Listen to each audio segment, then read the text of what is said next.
Great. Hello and good afternoon, good evening, and good morning to everyone, wherever you may be. And welcome to the Champions of Human Resources Management May 2025 mentoring session.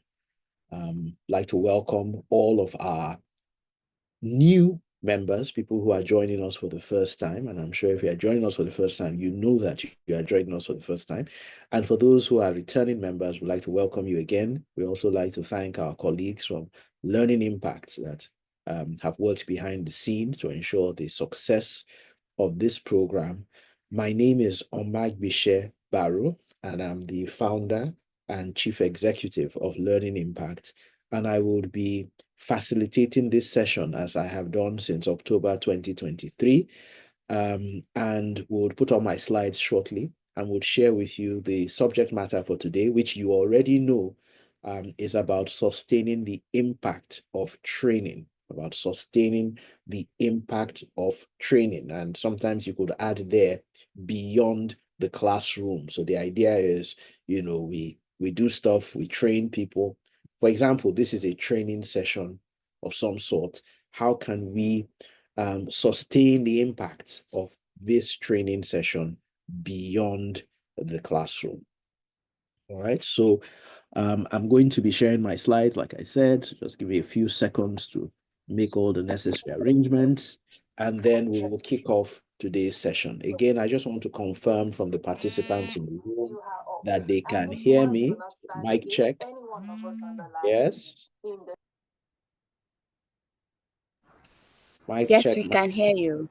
Excellent. Thank you for that feedback. So let's Yes, we can hear proceed. you. Excellent. Thank you very much. So we're going to start off right away. As usual, we've started off at 4 o'clock West African time, and we will spend about an hour and a half on this subject of sustaining the impact of training.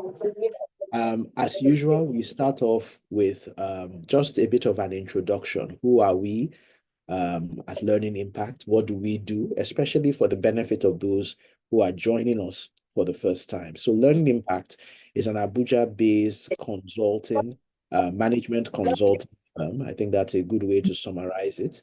Our company was founded in 2010. So this year, in June, we'll be celebrating our 15th anniversary, which is quite remarkable because we know that the death rate, the mortality rate of entrepreneurial ventures is quite high.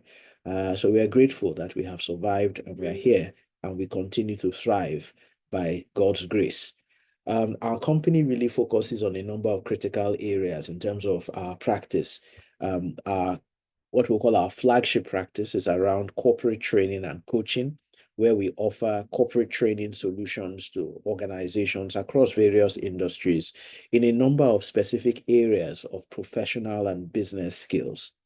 We also offer coaching solutions, executive one-on-one coaching and small group coaching solutions to our clients also. We also offer strategy and organizational development consulting. This is where we help organizations across different sectors, again, in the public, private, and not-for-profit sectors, around building their organizational strategy. So we've supported organizations with strategic retreats, developing their strategies, and of course, even supporting them with the implementation and management of those strategies. We also offer organizational development consulting services, which really is about strategic human resources management and some of the things that organizations need to strengthen their human resources management function.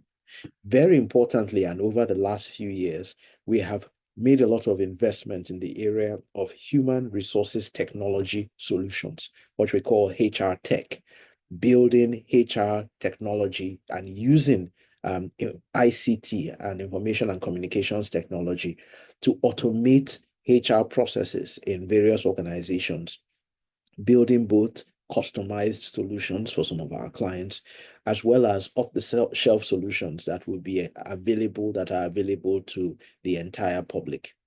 We have also built a solid reputation as one of the leading indigenous providers of e-learning solutions in Nigeria.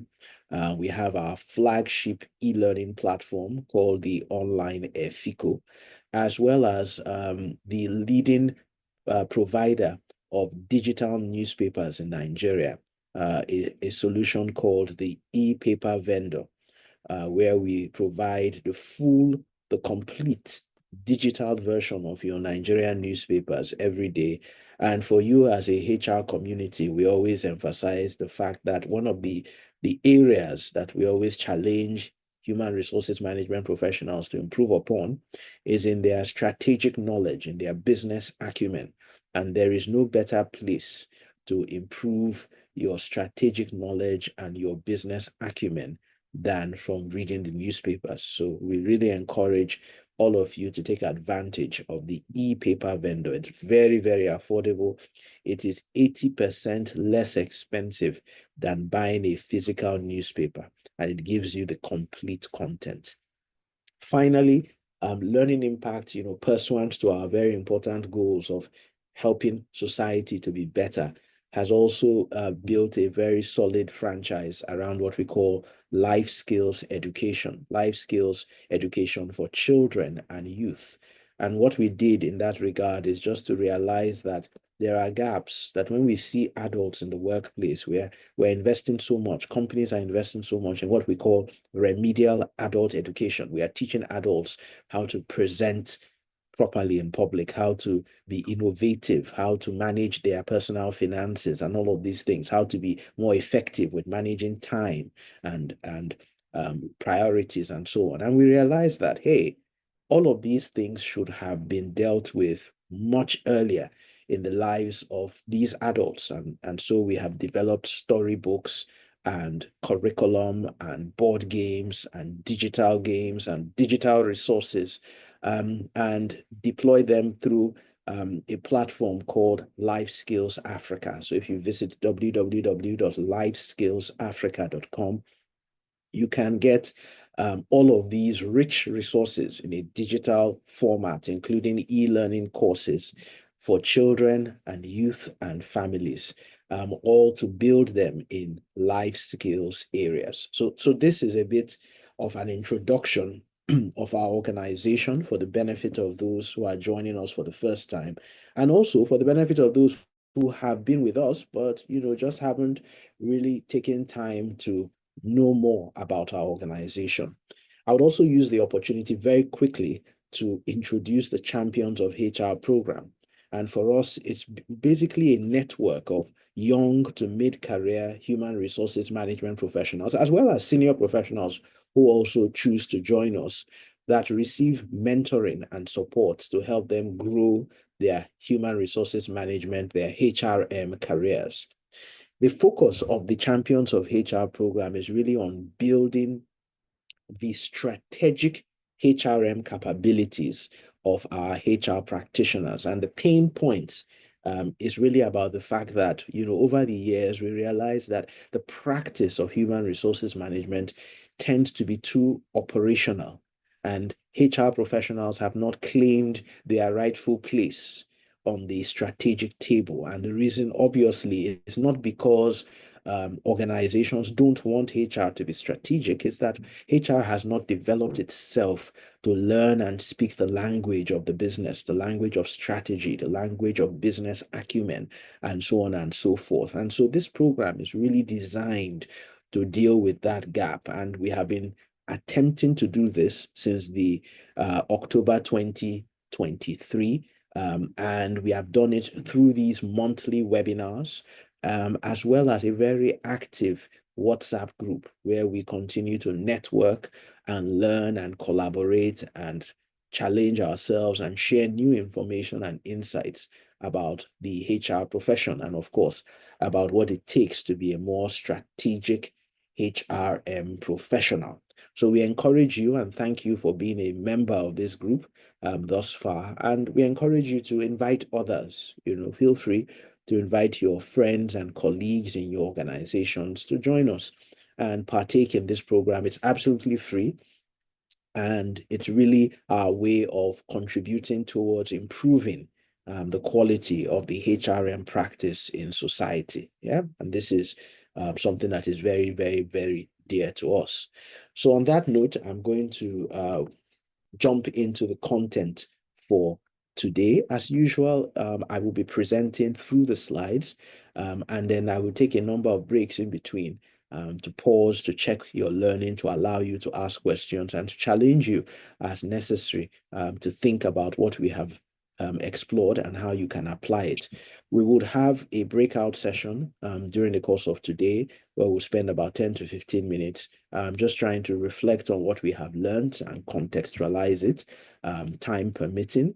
And as usual, please put your microphones on silent until the point where we are asked to, release our microphones and speak and contribute. And if you have questions and you have comments, if you find something interesting or something distasteful, which I doubt and I hope will not happen, or you don't agree with something or you want further clarification on something, please feel free to chat. Just use the chat button here on Zoom. Type out what you want. I would see it. One of my colleagues will see it. If it's something that requires immediate attention, we will attend to it. If it's something that we can defer to the next break, we will do so, or the next intermission. Yeah, so that's typically how the sessions go.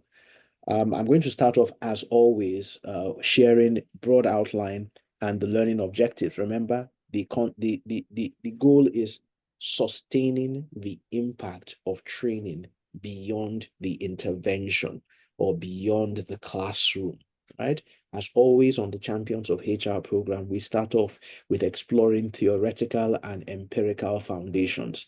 What does the science of organizational behavior and human resources management, what studies and what research has been done that helps us to understand this subject of sustaining the impact of training?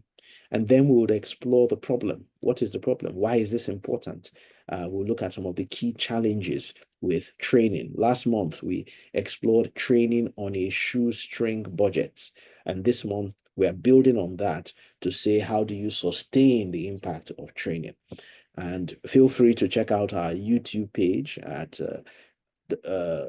online Efiko. So if you go to YouTube and you just look for the online Efiko, you would find our YouTube channel and you will find the collection of all of our past videos and mentoring sessions on a variety of strategic HRM topics. We will then move on to explore training, the concept of the training cycle, and the stakeholders that are typically involved in the training cycle. So there's a training cycle. Training happens in certain stages, and we'll explore those stages, why they're important, and the various stakeholders who are involved in this training cycle. Then we will talk about training and change, the relationship between training and change. And this is really at the heart of the conversation. And then I will introduce you to how we put ADKAR. ADKAR is the framework for change management. It's one of the many frameworks for change management, very popular throughout the world, and how to incorporate that into training. And I will explain all of this, and then I will introduce you to our company. Our company is Learning Impact Model. And so there is actually something called the Learning Impact Model, a model that was developed in 2009 that really was the motivation for the creation of our company, Learning Impact. So I will introduce you to that model and explain how the Learning Impact Model tries to solve the problem of sustaining the impact of training beyond the classroom. And then, of course, as usual, we'll have the opportunity for us to ask questions, to interact, to reflect, and to make some commitments about the things that we would like to do differently going forward when it comes to managing training in our organizations. So I invite everyone to sit back and let's jump in right into the content. We start off as usual with theoretical foundations. I just want to check on the chat if there is any message or text from anybody. I see that there isn't, so we can jump right ahead. Please, if you're a new member of this platform, if you are joining us for the first time and you would like to join the WhatsApp group, I'm going to ask my colleagues from Learning Impacts to share the link to the WhatsApp group so that you can feel free to join the WhatsApp group by yourself if you want to continue with us. So in terms of some of the theories that, what some of the research that has been done over the years in the area of learning and training, and how does it help us to understand this issue of sustaining the impact of training? I've identified about 4 of these theories, and I'd like to explain them and create that context for you that says, why is this important? And also, how should we go about it? What should we be paying attention to? So people have done research over the years, and drawing on this research, we can now think about it and answer this question. And we all know what the problem is. The problem is we train people, and then it almost goes in and out. But that's not what we want. We want the transfer of training. So systems theory talks about the interconnectedness of training. Systems theory says that everything in an organization is a complex system. It's a system of complex parts that fuse together in harmony to create the success, like a well-tuned BMW engine, for example. So systems theory shows us that training is connected with the rest of the organizational system and must be connected. And it also challenges us to think about the need to have a proper system for training. That if you want your training to be effective in your organizations, then it must be done in a systematic way, because training is an important part of the entire system of the organization. We call that in HR the high performance work practices, the HPWPs. Training is part of them. And training connects with the rest of the HR practice as well as the rest of the organization, vertically and horizontally.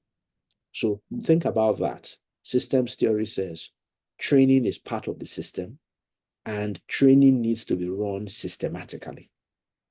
Another very interesting theory, and I want you to pay attention to this one, is accountability theory. And it basically explains that when there is accountability, then there is performance. Think about that. So if you want training to be sustained, then you have to ask yourself, is there accountability? Because when there is accountability, then it leads to performance and outcomes. So it means that in our training system, as it is, and as we would like to improve it, we need to push for greater accountability and discipline around training interventions. And I'll give you a bit of a heads up on what I'm saying. In organizations, we have policies on different things. We have policies on lateness. We have policy on leave. We have policies on, abuse of office. We have policies on sexual harassment. We've got policies on so many things. And all of these policies come with what? They come with penalties. They come with sanctions. They come with expectations. We have training policies. So here's the question. Are the training policies systematic? Do they really cover what is important? And if and when they do, is there accountability? So if something is meant to happen, for example, let's say typical example, and I'm just preempting the thinking so that you can see where we're going. If somebody is meant to, at the end of training, do a step down intervention or provide a written report, and the person doesn't do it, what happens? Aha, here's what I have observed in 26 years of professional practice. Absolutely nothing. Nothing happens. So if nothing happens, then the policy is quite useless. So there's not enough accountability. So it then explains why training is not sustained beyond the classroom. Because even if the policy says something, well, nothing happens and nothing happens to anybody. Accountability is very important. The transfer of training theory talks about the importance, of course, of transferring skills to the workplace. And very importantly, the role that stakeholders, training is again part of a system. And in that system, there are stakeholders. We'll introduce all the stakeholders later. And the question is, those stakeholders have a role to play in transferring training.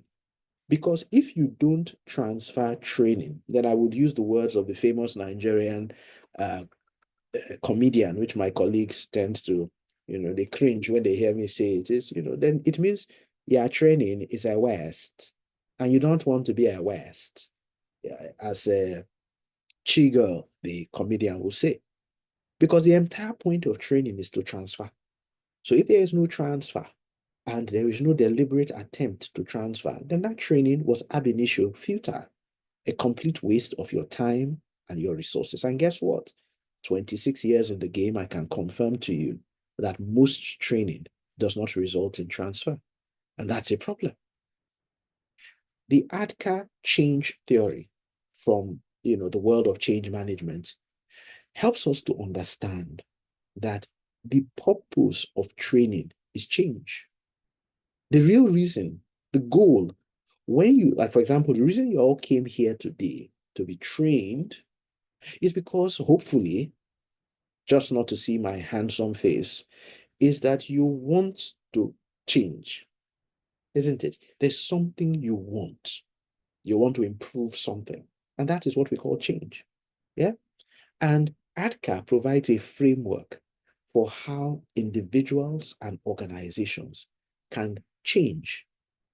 Therefore, if training is about change, if the goal of training is to create change in people and in organizations, then theories like ADKA can help us if we can incorporate it into the design and delivery of our training. And that really is the heart of everything we are going to be doing this afternoon, this evening. We're going to be looking at that ADKA theory and saying, how can we use the concepts, the principles of change management to apply them to training? Because training is about change. What do you guys think?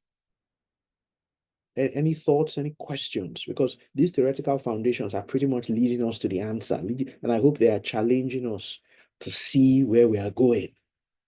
Training is a system. It's part of a system and it must be done systematically. Training must hold people accountable because without accountability, we are investing billions every year all around the world, trillions of American dollars globally on training. But are we holding people accountable? Training that takes place in a classroom or on a digital platform like this that does not result in any transfer of skills is an absolute waste. So what must we do to ensure that transfer happens? And how can we hold the stakeholders accountable to ensure that that transfer happens? And then how can we learn from change management theory, like the ADKA framework? How can we apply it to training? Because the purpose for training, except I'm wrong, and if I'm wrong, please correct me. I know that when I have written and spoken about this, I've been talking about this since 2009, when I first, conceptualized this challenge and thought about it. And every time I talk about it, I always say, some people think the purpose of training is jollof rice. Some people think the purpose of training is ESTA code, is traveling allowance. Some people think the purpose of training is CV. You put it up on your CV, you beat your chest, and you put it up on your LinkedIn profile, and it helps you to get a job. So we pursue the certificate rather than the certificate. So the real reason why we go, it's okay. Some people think training is for a holiday. Let's go to Mauritius. Let's go to Dubai for the training. It's nice. Some people think training is time off work. It's valuable to decompress, to leave your boss who is stressing you, and the difficulties of managing your clients. They are valid, but that's not the real reason why we go for training. The prime objective, like in Transformers, the TV movie, is the prime objective of training is to create change. And so we must think about it from that point. And when we understand it from that point, then we can start to answer the question, how do we sustain the impact of training? All right. Good. I see a thumbs up from one of our participants. Any thoughts, any questions, anything not making sense? Because this is like as we say in Nigeria, this is the cocoa. This is the heart of the matter. Once we get these points right, then we can understand the rest of the delivery and we can already start to think about things. If your brain is working really good now, you can start thinking about why training is not transferring in your company, what you can do just from looking at these theories, what you can do to transfer training in your company, whose buttons you need to press in your organization, stakeholders, and how you can integrate training into the accountability systems in the organization. These are the things. This is why training doesn't transfer. This is why people spend billions in training. And this is why when organizations suffer a small economic setback, what do? They cut the training budget immediately because they say, that thing is just something that, these HR people like Angela and Adaku and Christiana and Folari and Mary and Moses, this is Shock and Sunday. These HR people have come again with they say training. Let's cut it. Jare, the thing is not making a difference. And that's why. It's because we haven't helped it to make a difference. Yeah. So it sounds like there are no questions, there are no further comments. I hope we are listening and learning. So what are the challenges? Of course, we've already discussed them. We make huge investments in training, because of how big the investment in training in Nigeria, for example, and everywhere in the world, but in Nigeria, we have a bigger problem. Training them becomes the biggest conduit, one of the biggest conduits for corruption, one of the biggest conduits for corrupt practices and abuse of office in Nigeria is certainly training, because we've pared the training budget. Then we give out the trainings to our families and friends, and then they don't do it and they don't execute it. There's a lot of, shenanigans, and then training is an opportunity for those directors and heads of, organizations and HR to enjoy some of the national cake, so they will call the trainer and tell the trainer, this training is taking place in Dubai, but it's actually taking place in Nasarawa. Okay, but you will write it as we all went to Dubai. We'll spend Dubai money, we'll buy tickets and everything fictitiously. You will arrange all the paperwork. The total cost of Dubai is, 3 million or 30 million. But what you are going to write, so remember the thing is taking place in Nasarawa. The real cost of Nasarawa is 3 million, but you are going to pretend it took place in Dubai, so it's 30 million. But in reality, you're going to write it up at 85 million. Then we will give you 10 million and you'll be more than happy because you have trebled the revenue you will have expected to earn at 3 million. And the remaining, 75 million, you will transfer it to the director's account. This is the story of training in Nigeria, unfortunately, and I want us to keep it real. Yeah, because I just love to keep things real. And it's a complete waste. Secondly, there is a low level of training transfer. We know that at the end of the day, in spite of all the investments, people have certificates. I've been to a training on business writing. I've been to a training on public speaking. I've been to a training on personal effectiveness, on time management. People have been trained on sales, on customer service. But when you check, customer service is poor. Sales is going down. People are not effective. They're coming late. They're missing deadlines. So they can't speak confidently in public. They can't write to save their lives. So what's going on with the training? There is a low level of transfer. And of course, a complete lack of accountability and discipline around training. So if you tell people from after a training, you need to send a report. No, you don't send a report. Nothing happens. You're meant to do a step down intervention. You don't do the step down. Nothing happens. How do we address these challenges? Let's start off by looking at the training cycle, right? Because sometimes people think that training is an event. And I want us to understand that training is a process. So there are actually 3 stages of training, and each of the stages are very important. So let's talk about the stages of training and the stakeholders and how those stakeholders are meant to be involved. So training is not about what happens in the classroom or what happens in the virtual room or what happens on the e-learning platform. It's really about 3 things. What happens before the intervention, what happens during the intervention, and what happens after the intervention. When we conceptualize training as consisting of these 3 stages, before, during, and after, then we are on the right track towards sustaining the impact of training.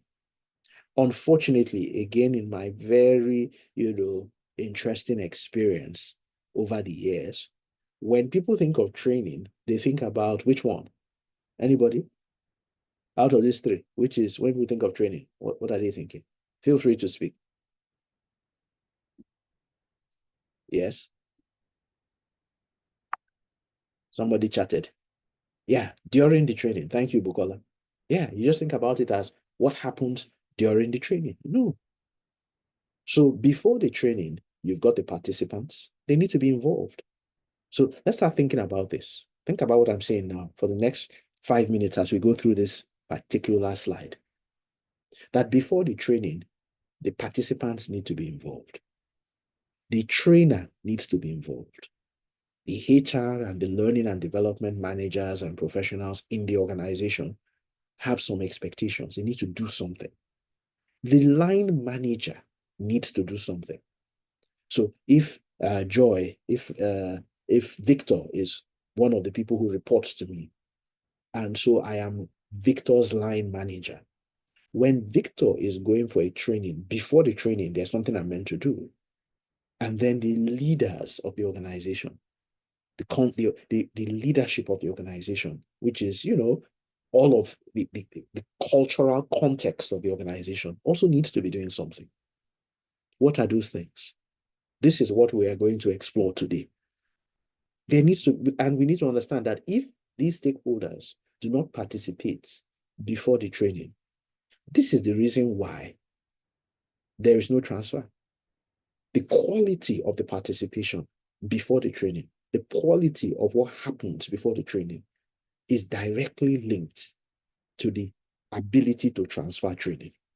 So if you think about your organization and you think about training, and the only thing that happens before a training is to organize the venue,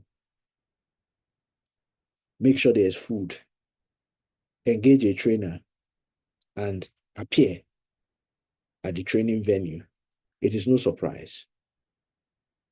If the leadership of the organization doesn't do anything, if line managers don't do anything, if the trainers and participants don't do active things before the training, then it's no surprise that the training is a waste.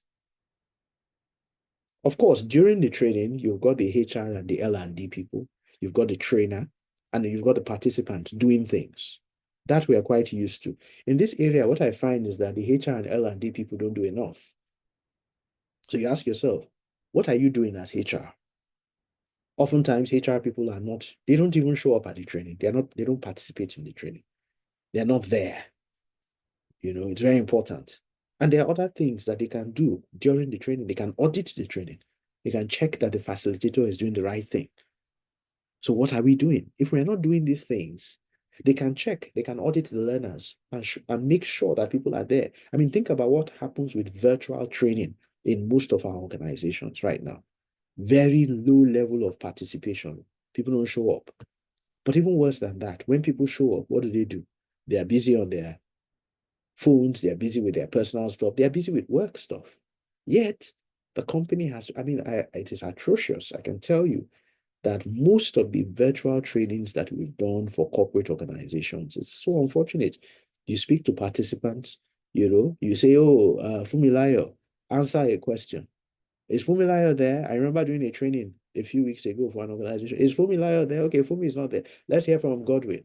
Is Godwin there? No, Godwin is not there. Let's hear from Amaka. Is Amaka there? By the time we go around 6 people, and they're all there, you can see them there. Yet this organization has paid money. And they're going to tick a box and say, we've done a training. And when you ask them, how was the training? They say, it was fantastic. How was the feedback? Oh, excellent. Learning impact. Bishop did an excellent job. 9.999 over 10. But it was all a waste. It was just a tick the box activity. What can we do? And of course, after the training, very important. And you see all the stakeholders are ticked, are highlighted for this, because there are things the participants need to do. There are things the trainers need to do. There's a whole lot that HR and L&D people need to do. And there's a whole lot that line managers need to do, and certainly quite a bit that the leaders and the cultural context of the organization has to enact. If all of us as stakeholders are not doing something and doing the right things in the right quantity and the right quality before, during, and after the training, this is why training does not transfer. So this is a simple answer. There is a responsibility. There is some accountability. Let me use that term now. That needs to be defined and needs to be followed through in terms of all the stakeholders before, during, and after the training. Yeah.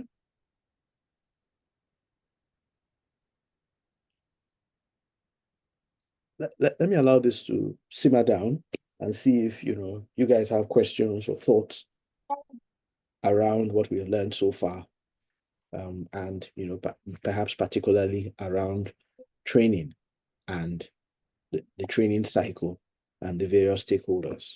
What do you think? Is this making sense? Is it a load of rubbish? Or have I been speaking to myself and you haven't heard me for the last 44 minutes?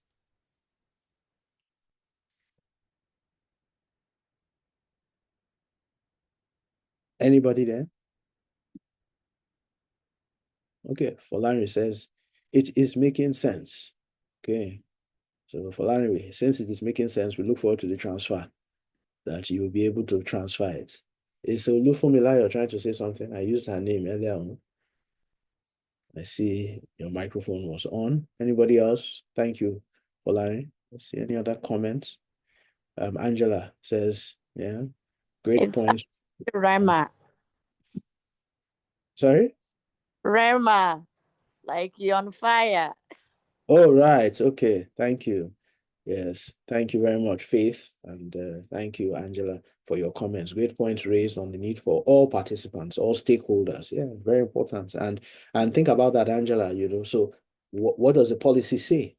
And if the line manager doesn't do that part and the HR people don't do that part and the participants don't do what do we do? If the trainer doesn't do his part, what do we do? No consequences? How does it work? These are the things we must be thinking about. Yeah. So let's introduce the heart of the conversation today, which is around training and change. Yeah. And the primary purpose of training is to create a positive and sustained change. QED. If you have any arguments, please lay your arguments now. If you think the purpose of training is to get a certificate, please let us know. Yeah. I know that the real purpose for training is for people to change. Yeah. Yes, Sarah, you're on track. This is the kind of, I want to go and look at the training policy. Yeah, go and create a proper policy. And this framework we're going to share today is going to help you to create that policy, the learning impact model. And just look out for it. Yeah. Change in an individual, in processes. So what type of change are we looking forward to? We're looking for change in the person. We expect you to change as an individual. We expect your processes to change. Just like what what's her name now? I just called her Sarah. Yeah, just like what Sarah said. Yeah, yeah. We expect your processes to change. We expect your systems to change. And guess what? We also expect the results to change. Training without change is a waste. It's completely useless. And to be honest with you, I've been doing this now for about almost 20 years. That is training, apart from my previous work as an investment banker. And I can tell you that I agree with the gentleman who wrote that article, most famous in the world, why most training is useless. That's one of the first things. But I would see if I can find the article. I certainly have a copy and I will share it on the group. Why? That was when I first became a learning and development practitioner in 2007 or thereabouts. One of the first things I read was David Matson, Why Most Training is Useless. And the cover of the article is a dustbin.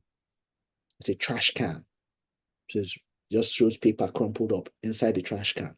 And it's left an enduring mark on me that as I go into this profession, as I go into this area of expertise, I want to do everything to make sure training is not useless. But unfortunately, I have failed. I'll tell you the truth, because in those 18 years, most of the training that I have delivered has ended up being useless. Because you finish delivering the training, you ask the participants, what was this training? You ask them, how was the training? Oh, it was excellent. How will you rate it? 9.999. Okay, so what are you going to do about it? What did you learn? That it is good to be a leader. What does it take to be a good leader? And what are you going to do about it? What's wrong? Is it that the trainers are not good? Well, but they rated the trainer 9.99. So what's really going on?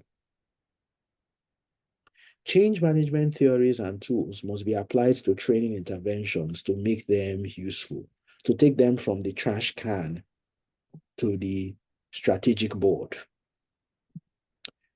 Now, we have an obsession, and I want to address it very quickly. And we've always had the obsession.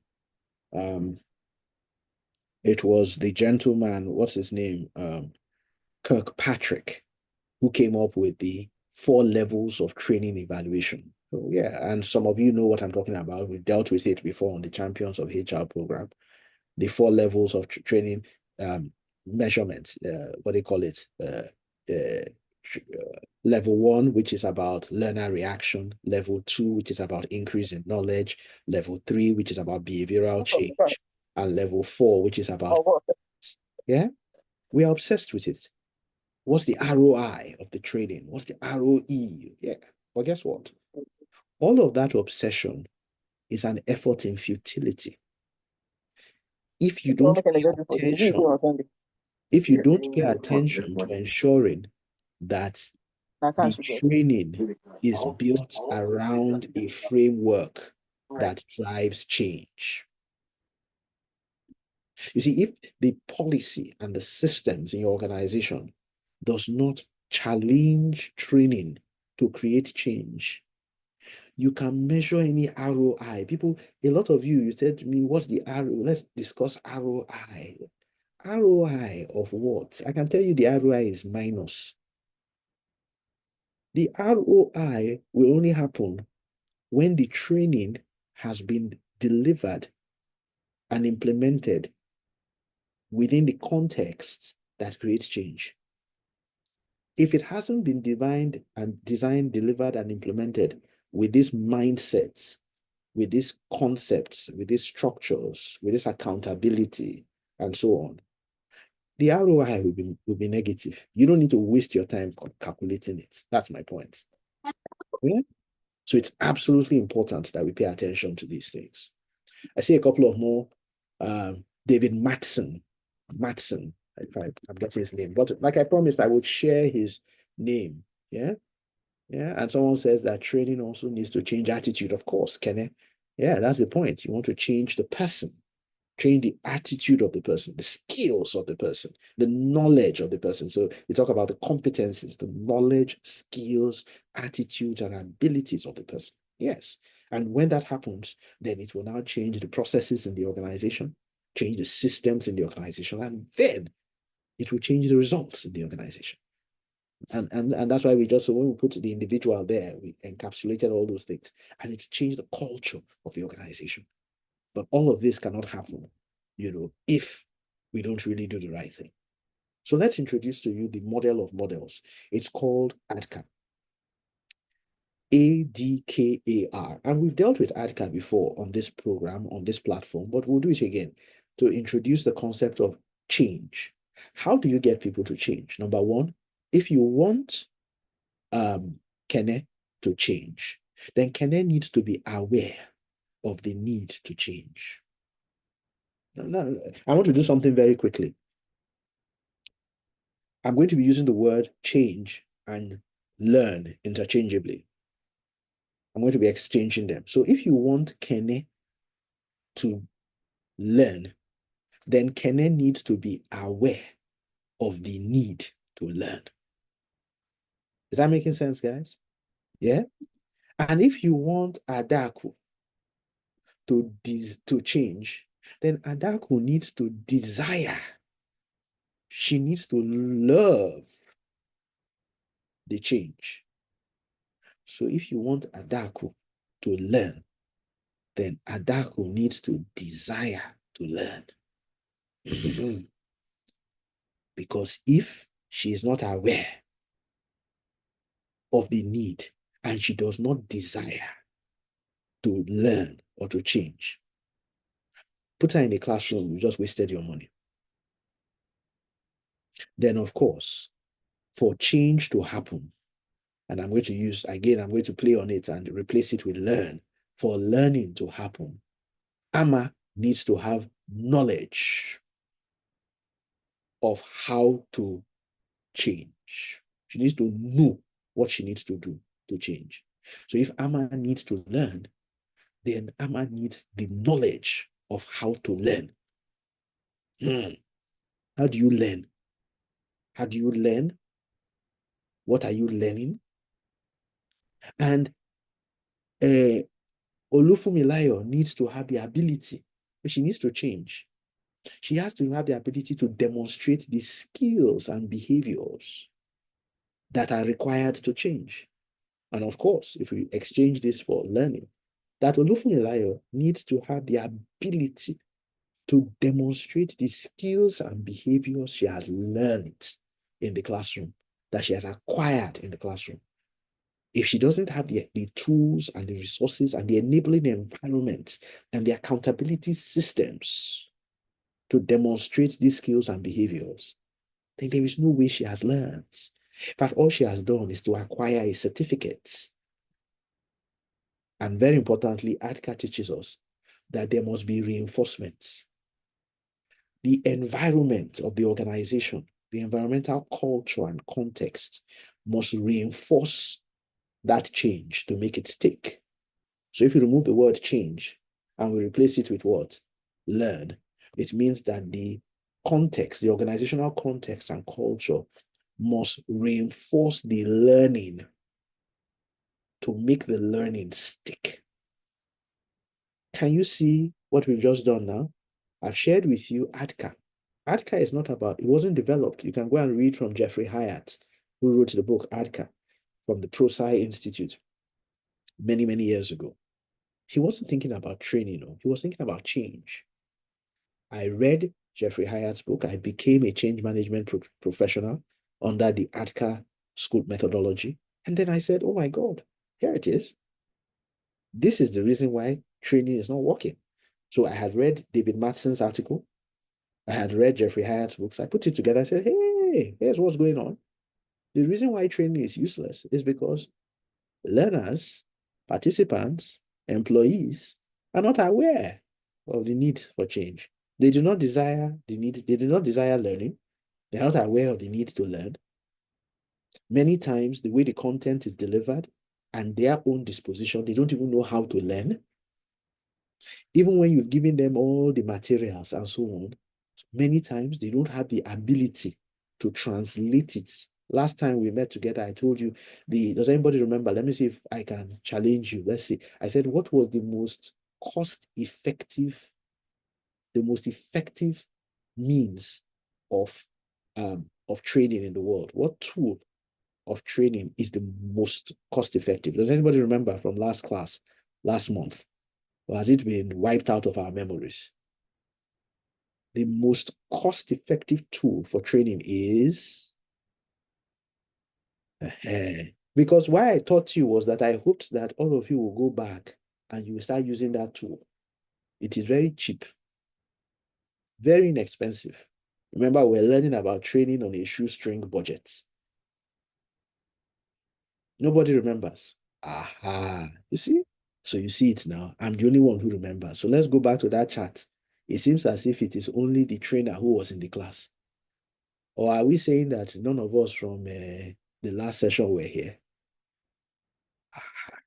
See, these are the realities. So I will remind you, the tool that I shared with everybody, and I said this is the most cost-effective, impactful tool. I gave the example of my colleague, Abdul Salam, our our finance officer, and how I use this tool called a job aid. a job aid. A job aid is the most important tool, it's the most powerful tool in training because it's cheap, it's easy to make, and it ensures that nobody forgets anything. Yeah. So, God help us. Maybe one of these days we'll do a training on how to create and use job aids. Job aids, for example, help us to build the ability to demonstrate it. That's the point I was trying to make. And of course, finally, the reinforcements, the accountability systems, the leadership, the line manager, the HR people, they're all there. What are we doing? Are we reinforcing learning? Or are we thinking about learning as a one-off event that happens during the training? And after that, you tick the box, you've spent the money, you've gotten the certificate, and everybody moves away. So to try to bring this to life, here's a job aid for you. And this was what I developed many years ago, putting ADKA into training. Yeah. Interestingly, I was a speaker at the 2010 conference of the Association for Talent Development. Some of you may know the ATD. In 2010, I remember that was about the second or third ATD conference I was attending. And on each occasion, on my first attendance at the ATD, which was probably in 2008 or thereabouts, I was the only Nigerian from Nigeria there. There may have been Nigerians who lived in the United States. The ATD used to be called the American Society for Training and Development. It's the largest community of training and development practitioners, learning and development practitioners in the world.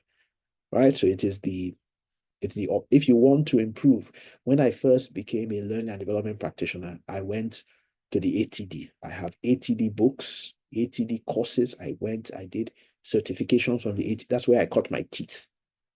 Everything I know about training came from there.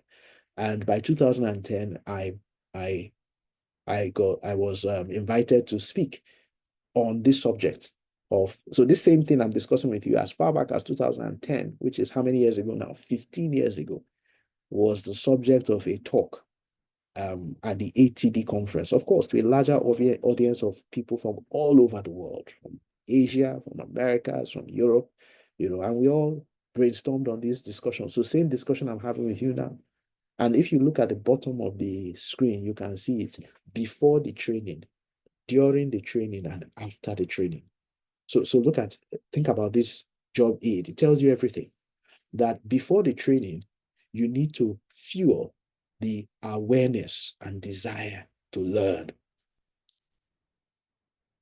We need to fuel the awareness and desire to learn so that during the training, we will dispense the knowledge and ability in an experiential way and provide tools and case studies and videos and role plays and practicum in the classroom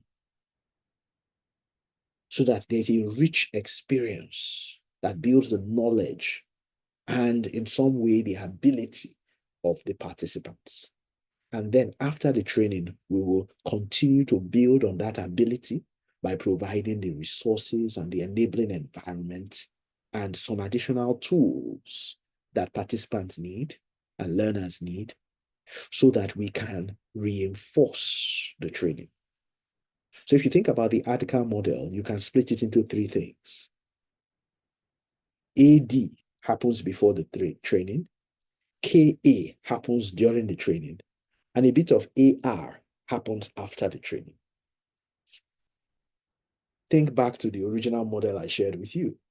Therefore, before, during, and after, I have given you a framework. So the person who said, I would like to go back and relook our policy, this is what your policy should look like. That before the training, we are going to do A, B, C, D, E. During the training, we'll be doing X, Y, Z, KLM. And after the training, we'll be doing A, B, C, D. When you design your HR policy, your learning and development policy around the ADKA model in this way, here's what I will tell you. You have taken the right step towards sustaining the impact of learning. I also spoke at a HR roundtable in 2013 in Lagos, where we had about HR managers from about 15 to 20 different companies. And we explored the same thing. I have spoken about this at the NITAD conference, perhaps in 2010 or 2020, more recently, just after COVID, or 2021 in Abuja. And we explored the same thing. I have written about this. You can check them out, different things. I will share them on the group, right? In newspapers and otherwise, all around this subject. This is where the real passion is. This is what our life's work is, really, at Learning Impact. Yeah, it's really around this. But I'll tell you the truth, unfortunately, we've made some difference, but not enough. We're far from it. Organizations are slow. Organizations have training policies. They just say, we will send our staff for training. We will send, I asked some organizations, let me see your training policy. They say, oh, the most important, oh yes, we have a policy that all our AGMs must go abroad. Ooh, you see that they're so excited. Ooh, our AGMs will go abroad. I'm like, the ones who have been going abroad, has it made a difference? Well, it has made a difference on their CV. I don't know if it has really made a difference. Sometimes it does, thank God, but most times it doesn't. Am I saying we shouldn't send AGMs abroad? No, please, you should. But you should create an accountability system that sucks the blood out of that investment you have made and translates it into the real change you want in your organization. If not, that policy is a waste. So what do you guys think? I want to put us into some groups to have some discussions as we wrap up. This is my story for today. We have essentially dealt it. I want us to go into groups to have some discussions. Yeah, but before we have the discussions, I want to hear from you.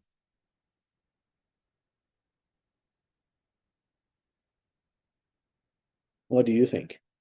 Questions? Comments?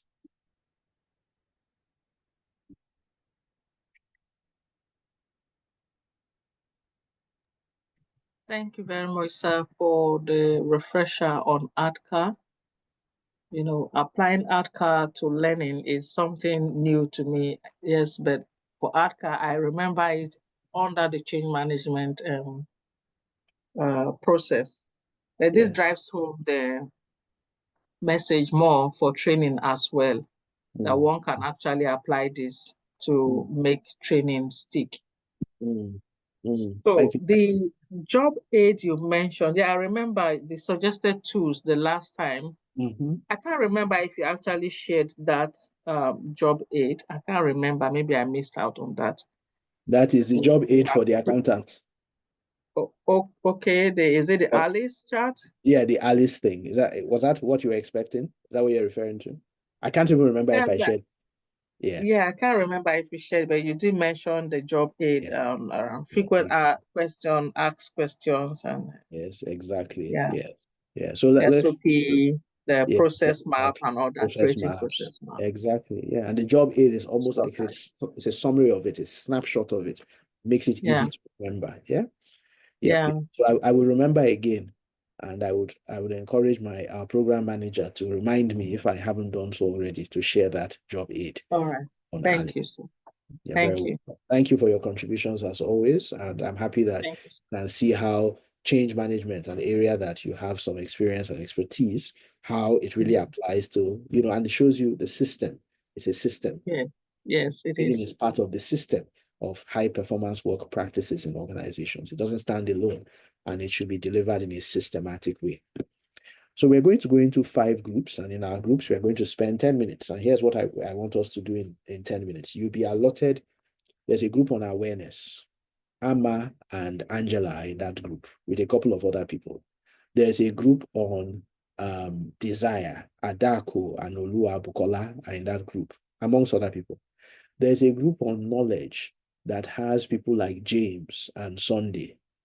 There's a group on ability that has people like Faith and Sarah. And there's a group on reinforcement that has people like Maureen and Joy. Yeah, I want us to go into these groups and discuss what have we, and the instruction is on the screen. Yeah, think about before, during, and after the training, right? And think about the ADKAR model.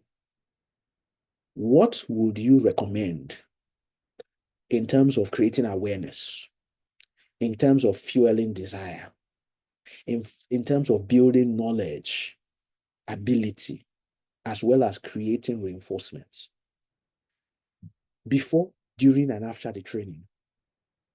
What do you recommend we should be doing? So I want you to think about this. I've said a lot of things. I've challenged you with a lot of ideas, but I want you to try to bring it home, connect it in the context of yourself as a HR practitioner and your organization and your clients and so on and so forth. What should you do? What should that policy contain? Yeah? What should that policy contain? If you were to create a policy now, before the training, during the training, after the training, but I want you to just focus on ADKAR. There's a group that is A, awareness group. There's a group that is desire group. There's a group that is knowledge group, and so on and so forth.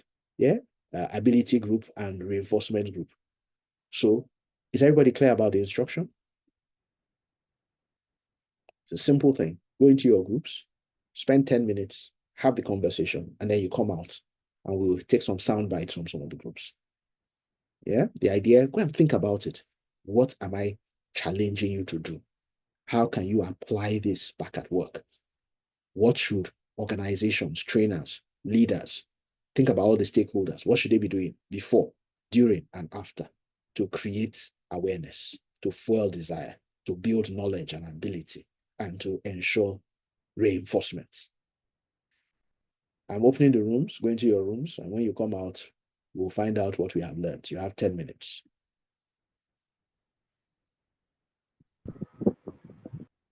Please join your rooms.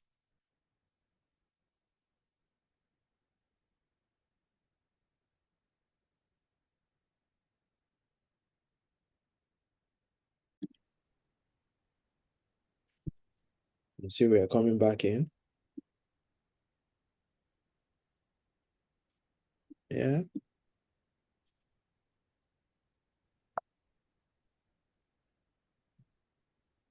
Yeah, let's wait for the last group of people to come back from the breakout room.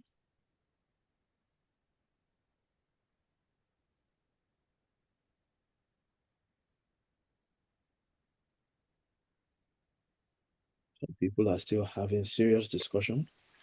Don't carry us come back to the main group.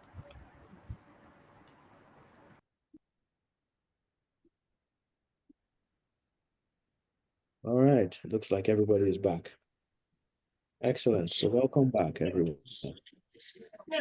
So what did we think? Can we take a bit of a feedback from each group so we can wrap it up? So let's hear from the awareness group. Just one person, just say one thing. Just one thing that you discussed that you can do to create awareness. Please go ahead. Okay, thank you, sir. Myself, Amma, and Dorothy, we talked about the outcome model to be, and our assignment is to talk about awareness. And we saw from the map, from the aid you shared, that awareness doesn't just stop there. Awareness should be able to create desire in the people. So we talked about that and also even went through the whole ADKAR process, what the training would do. So what can you do? What specific thing can you do to create awareness? What should organizations do? Communication, communication, okay. communication. So when do you want to communicate? Across board, the participants, the training facilitator. So what do you want to communicate to the participants, for example? To communicate the benefits. Aha. The benefits of the training. So somebody is going for a training.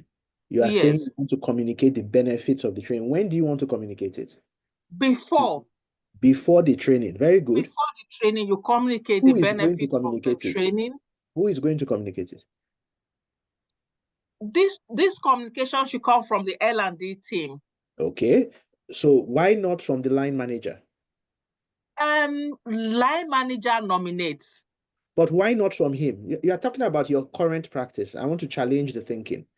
Okay. Who is the owner of the performance? Okay. Who is the Okay, person?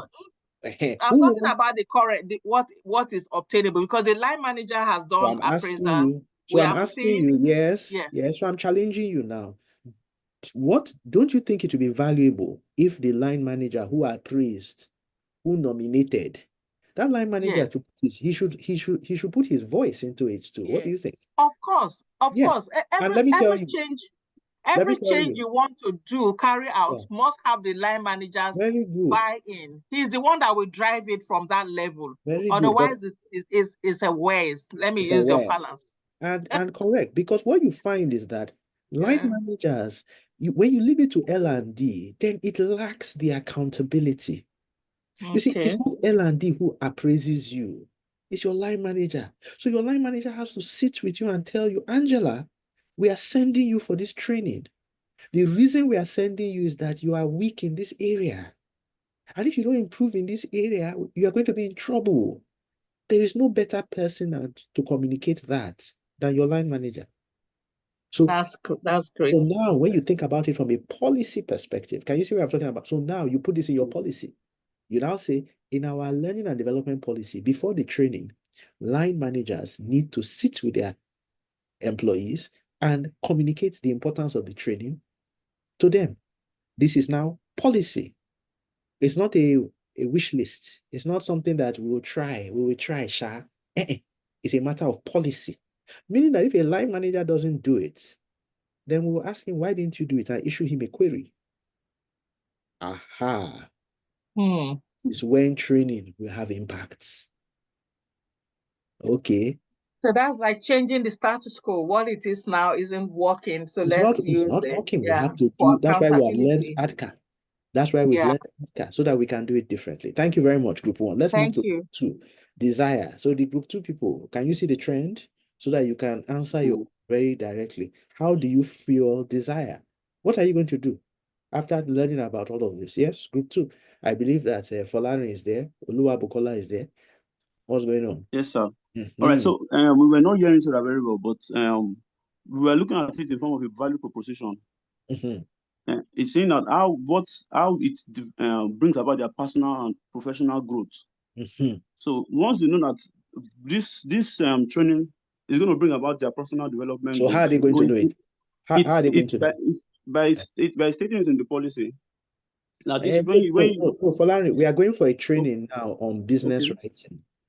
So what should we do to fuel desire among the participants around business? Just as you said earlier, communication.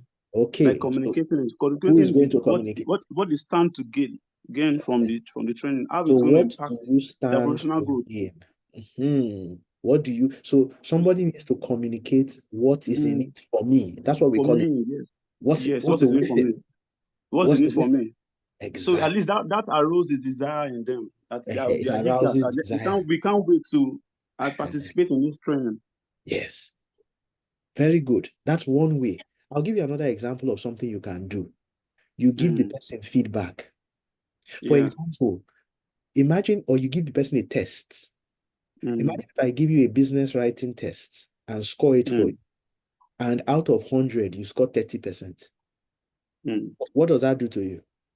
You say, I am in trouble. Abi, I am very weak in this area. Then I remind you that this test has shown you are very weak. That's why we are sending you to this. So now there's evidence. It is no longer, I feel that you are very weak. It sounds subjective. I have given you a test, and the test has determined that you are 30 over 100.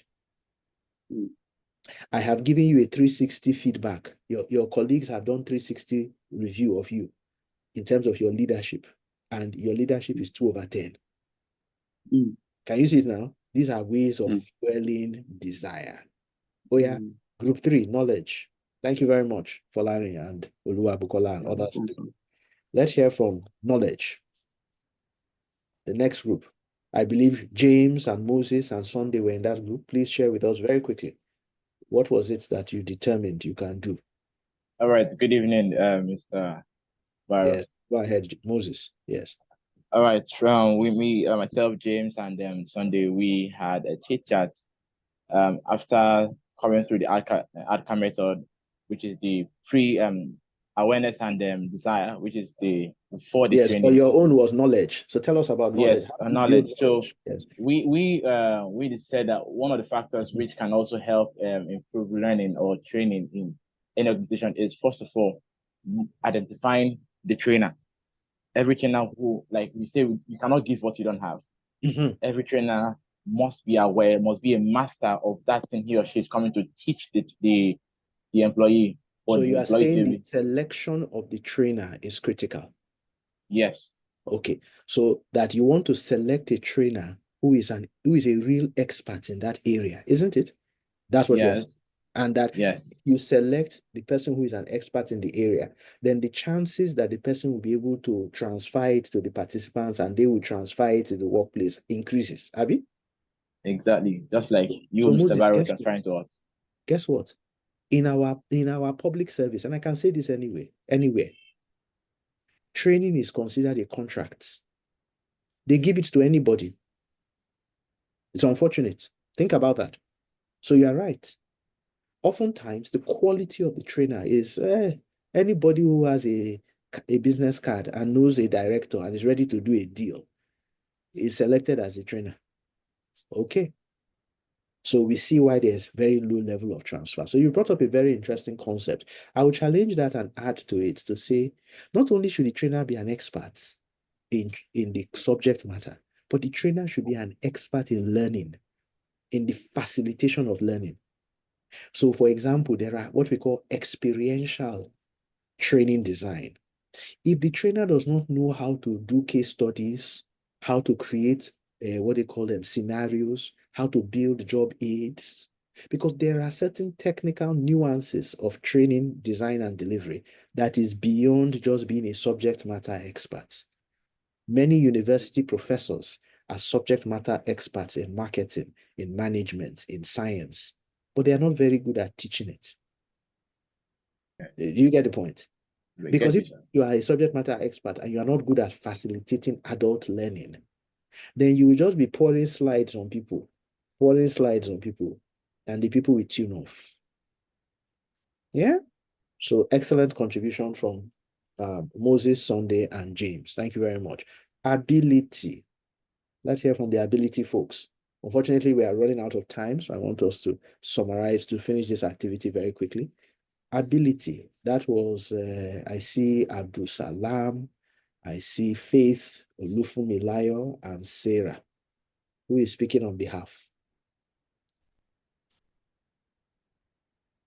That one is the easiest one. Okay, so in the ability group, my name is Fumi. In the ability group, Abdul Salam and I discussed about the ability of the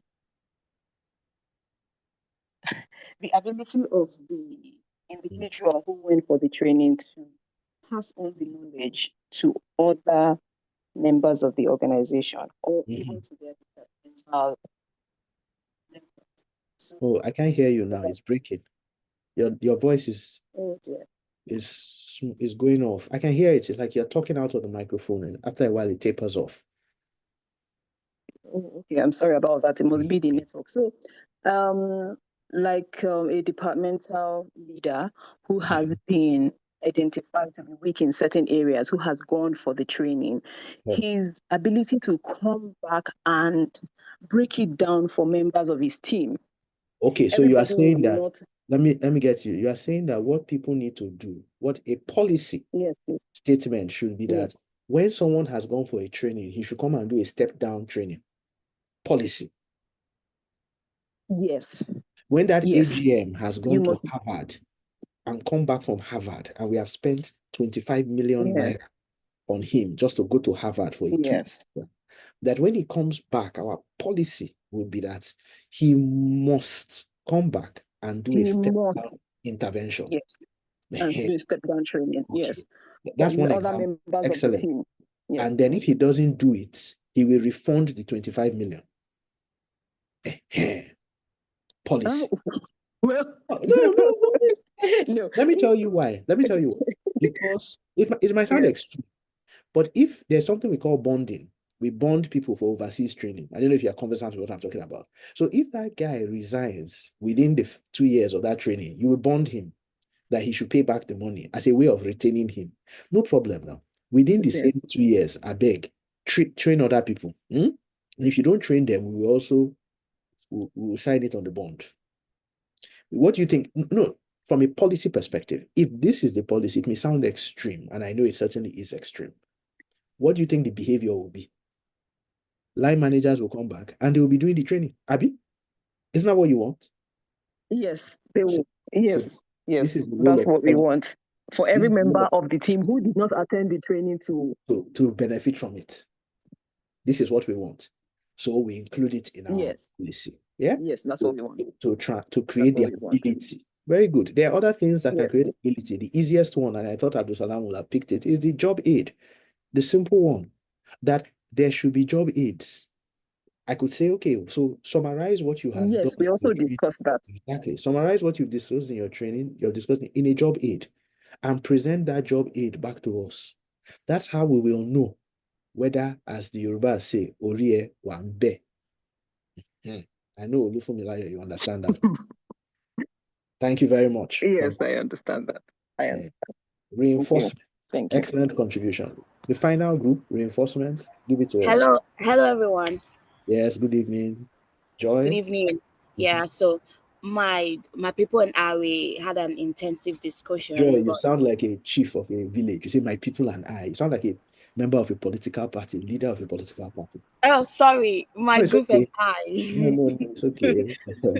Okay, so to summarize what we said about reinforcement, how reinforcement can be done in organizations, we talk about the fact that learning is apt, meaning after acquiring the knowledge, participants should also practice it and then as well teach it to others. For example, for those who were unfortunate to attend the trainings, employees, when they return back, they can teach their colleagues what they've learned. They can also, even if not teaching their colleagues, they can post about it on their social media that, oh, I attended this training and these are the insights I got from this training.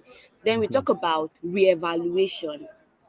After trainings, reevaluation should be done to actually know what the participants have learned and then areas where they can improve on. And also having a recorded section of this training so that one can always go back to it. Yeah. Okay, I like the reevaluation part. You want to, so before the training, you evaluate where people are. Like say, for example, let's say it's a leadership training, for example, Joy, just to bring out what you're saying. You do a leadership a 360 evaluation. Then after the training, 1 year after the training, you do another 360 evaluation. Then you ask yourself, has anything happened? Yes, exactly. You also talked about practice. So you say, for example, you went to learn leadership. Oh yeah, we have a leadership problem in our company. Come and solve it. You see, we send people overseas to business schools, to leadership conference. Oh, I came back, a friend of mine just came and told me he just went for a leadership and culture conference in Europe. Leadership and culture conference. Very good. So when you've come back from that leadership and culture conference, as your boss, I will call you and say, hey, Oga, come. Oga, general manager, sit down. That leadership and culture conference that you went for, I hope you learned something because we have a culture problem in our company. The culture of people being lackadaisical. So I want you to be the champion. We are going to set up a committee on changing the culture of our company. And you are the chairman of the committee. Can you see what you've done? You've linked the person's learning in that conference to a real life problem in the organization. And you have given the person responsibility and accountability. This way now, anytime the person is discussing in the subcommittee, you say, as we learned it in that our training, according to the so and so training that I got, this is how we should do it. Then you have created the ability and the reinforcements for this training to take root in the organization. But if people go for cultural training, HR training, performance management training, and they come back and they cannot solve one problem related to HR, to performance, or to any other aspect of the organization's problems, then I assure you that that training was a waste. Thank you very much, Joy, for that feedback. So on the screen is the Learning Impact Model. The name of our company is Learning Impact Model. And I want to end with this. Essentially, the Learning Impact Model says that before the training, we should create awareness and desire by engaging participants and their supervisors. It says that during the workshop, we should build knowledge and ability by using experiential techniques that have a real-life context and provide job aids to support skills transfer. After the workshop, we should create reinforcements by giving participants post-training projects to apply the learning and incorporate these projects and what they have learned into their KPIs. That if you don't do these things in a minimum, the Learning Impact Model says your training will be a waste. This is the point.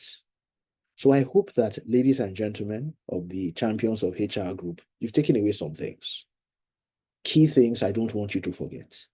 You need to go back to your training policy. Do you have a real training policy? Or is it a training event policy that talks about how much rice you have to buy and what type of hotels? Because some people have read their training policy before. It only speaks to the allowance. It's a training policy. Staff going on training will get following daily travel allowance. That is all. It doesn't talk about what will happen before the training, what will happen during the training, what will happen after the training. It is no surprise. You have to start to track accountability. Tracking. You have to track what people are doing before, during, and after, and hold people accountable for this policy. You need to get your leaders and line managers committed. They need to understand this concept. You need to sit down and make a presentation to your line managers and to your leaders that we need to do something to sustain the impact of training. You have to go back to your organization and say, we are spending X million, X billion every year on training. And the reason it isn't working is because, according to the Learning Impact Model, we are not doing enough before, during, and after training. And you explain it to them and get their commitments to this agenda. And then you need to create and sustain the learning organization. You, as HR, as the L&D person, you need to become the exemplar of all of these things. And when you do all these things, my dear ladies and gentlemen, then we'll be on the route to creating a world-class organization where training goes beyond the events and the impact of training is sustained and moves the needle of change at the individual, team, departmental, and organizational level, and that training will start to create the results that we want. Today, we've explored those theoretical and empirical foundations around the subject of sustaining the impact of training. We identified the key challenges of training and the limitations of training and some of the issues that affect training and the outcomes from training. We identified the 3 stages of training and the various stakeholders and the key role that these stakeholders have to play. We then introduced the ADKAR model of change. We linked the ADKAR model to the training cycle and the training stages. And then we discussed how to put ADKAR into training, because the reason why training exists is to create a change. And the only way you can create change is when you create awareness and desire, knowledge, ability, and reinforcement. The only way training will be sustained is when those 5 things happen, where there is awareness of the need to learn, where there is desire to learn, where there is knowledge and ability to learn, and where there is reinforcement of what was learned. You went into your groups, you had some preliminary discussions. We only have 1.5 hours together, so there's so much that we can do. But I hope that we have planted a seed that will get you thinking about how to sustain the impact of training in your organizations. So I thank you very much for your time, for your attention, and for your amazing contribution this afternoon. And we look forward to continue to support you in this journey of being a HR champion on our WhatsApp group and through our various interactions. Please feel free, if you haven't, join the WhatsApp group if you want to. A lot of interactions take place there. And follow us on YouTube on the online Efiko. Yeah, that is the official YouTube channel for Learning Impact, our company. And you would see a whole collection of videos from previous webinars from the champions of HR group. On behalf of myself and my colleagues at Learning Impact and our entire company, we'd like to thank you once again. And we look forward to continuing the conversations on the WhatsApp group. And of course, seeing you on the third Saturday of June as we pick up our next mentoring webinar together. So thank you very much, everybody. Let's see if there are any, comments. Yes, Joy, you have put the WhatsApp group. Excellent. Yep. This session is not a waste. Well, yes, and Sunday, by God's grace, it will not be a waste when you are able to transfer it to the organization. Yeah, thank you very much. Thank you, Faith. Thank you very much, Dorothy, for your feedback. Let's see. Yep. Excellent. Thank you all. Enjoy the rest of your sessions, the rest of your weekend, and we look forward to continuing the conversations. Yeah, take care, everybody. Thank you, sir. Bye.